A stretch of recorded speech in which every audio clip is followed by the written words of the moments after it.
Yahya Kemal'in meşhur ana dili annemin sütü gibidir ağzımda söylemi. Ana dilimizle varız biz. Bütün toplumlar, bütün halklar, bütün insanlar ana dilleriyle vardır. Dolayısıyla ana dilin bir politik çatışma veya bir sosyal çatışma malzemesi yapılması doğru değil. Bazılarının inkarıyla, sözleriyle, politikalarıyla bu dili yok etmek gibi bir şeyleri yoktur. Yani asla ve asla Kürt dili yok olamaz.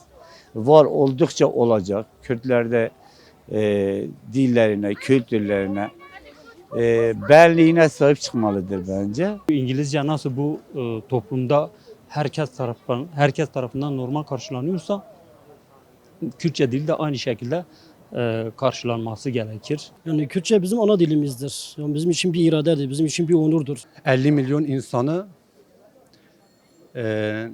dilini inkar etmek çok zor bir şey. Yani devletin bir anayasada, mecliste buna bir adımlar atması lazım yani yazılı olarak.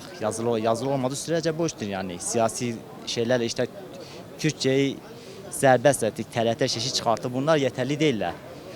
Bir metin olması lazım, bir anayasal düzen, kanun olması lazım ki en azından savunasın.